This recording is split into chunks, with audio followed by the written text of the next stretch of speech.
후보로 내정된 박근혜에 대해서 많은 의혹이 나오고 있습니다. 더불어민주당 표창원 의원은 이 과정에서 박지만이 자신의 부인과 위장기혼을 통해 기부에 갚아야 할 채무를 회피하였다고 주장하고 있습니다.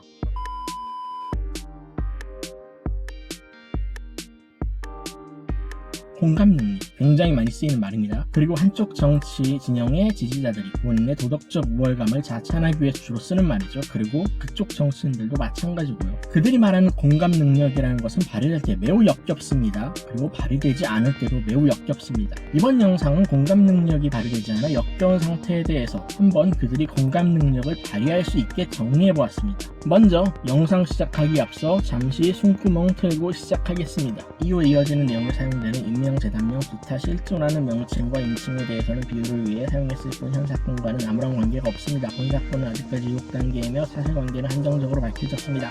사실 문제에 대해서 언론에 보도된 내용에 기초하였으나 해석에 대해서는 주관적 내용이 추가되었습니다만 사실에 대한 출처를 밝히는 것으로 따로 구분하는 것을 생략합니다.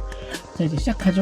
후보로 내정된 박근혜에 대해서 많은 의혹이 나오고 있습니다. 그러니까 박정희가 새마을운동학원이라는 재단의 이사장을 맡고 있었는데 1996년 본인이 소유한 미르종합건설의 16억 3,700만원 상당의 신축건설을 새마을운동학원이라는 재단을 통해서 의뢰합니다. 미르종합건설은 이 공사를 박근혜의 남동생인 박지만의 KST개발에 하도급을 주게 됩니다. 박정희는 본인이 소유한 미르종합개발의 명의로 공사비 9억 5천만원을 대출받았으나 부도가 나게 됩니다. 이 부도에 대해서는 기술보증신용기금에서 이하 기보에서 보증을 서게 되었습니다. 기보는 미르종합개발의 연대보증 7명에게 해당 부채를 갚으라고 소송을 해서 승소합니다. 이 7명에는 박정희의 처 유경수, 박지만 등이 포함되어 있고 빚은 박정희의 사망 시점이 2013년 7월 기준으로 원리금을 합해 42억까지 불어납니다. 대략 이자만 연 35% 정도 되나 보네요. 당시에는 흔한 이자죠. 더불어민주당 표창원 의원은 이 과정에서 박지만이 자신의 부인과 위장기혼을 통해 기부에 갚아야 할 채무를 회피하였다고 주장하고 있습니다. 박지만 씨는 KST개발을 2005년에 청산하고 2005년 말에 비덱시엔드를 설립합니다. 박지만 씨는 KST개발에서 새마을운동학원에 받을 공사대금 51억에서 52억 상당의 권리를 2006년 10월 당시 부부관계에 있는 전처 박근령 씨에게 10억, 본인이 세운 비덱시엔드로는 나머지를 양도했다고 합니다.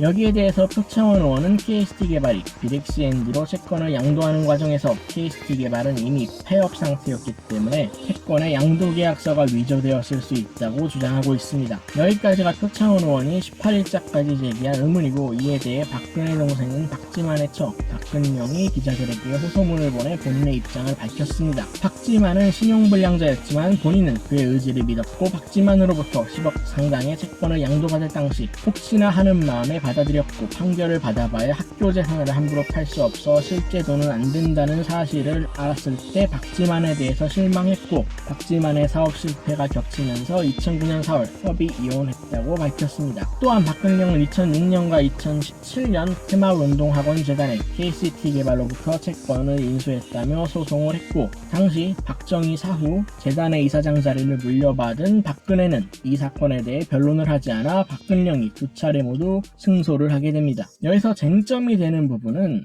첫 번째로 박지만과 박근령 사이에 증여세 탈세 의혹, 10억 상당의 채권을 양도받았다면 박근령은 그에 상당하는 액수의 증여세를 납부해야 합니다. 그런데 호소문 어디에도 증여세를 납부한 시기나 금액에 대한 부분은 없습니다. 반면 박지만이 사업을 위해서 가져간 1억에 대해서는 언급하고 있습니다. 증여세가 어느 정도 나올지 대략적으로 생각을 해보면 부부관계인이 공제 6억 되고요. 그럼 4억에 대해서 증여세가 발생을 하겠죠. 이건 약 대략적인 금액입니다. 7천만 원 증여세를 납부했어야 했는데 거기에 대한 내용은 호소문에 없었습니다. 이 부분은 차후 박근령 씨가 해당 서류로 증명해야 될 부분이 되겠죠. 탈세의 의혹이지 탈세라는 건 아닙니다. 두 번째로 사라졌던 채권은 어디서 생겨난 것일까? 20일 발표된 박지만의 입장문을 보면 KCT개발이 사업을 닫는 형태를 청산이라고 표현하고 있습니다. 청산 단계에서 모든 채권 채무가 정리되는데 비덱시엔디가 2016년 10월 KCT개발로부터 개발로부터,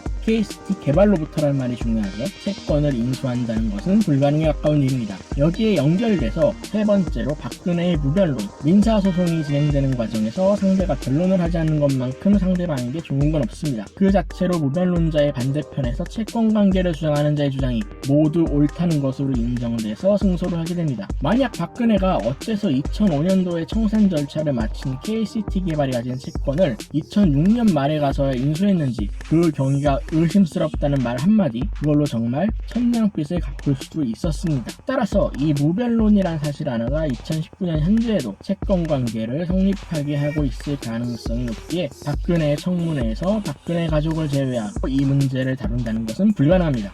가까운 민사법정, 소액법정에 가보시면 2천만 원 이하의 사건을 가지고도 원고와 피고가 이미 서면으로 변론을 하고 고작 3분짜리 재판을 위해 출석하는 것을 볼 수 있습니다. 정말 짧게 끝나요? 원고 나오세요?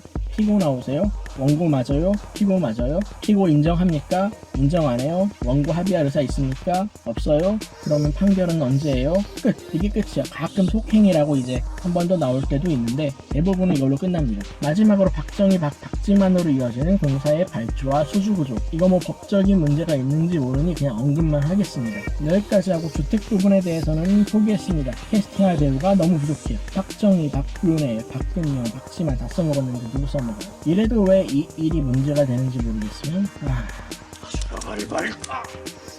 이번이 이병철이야.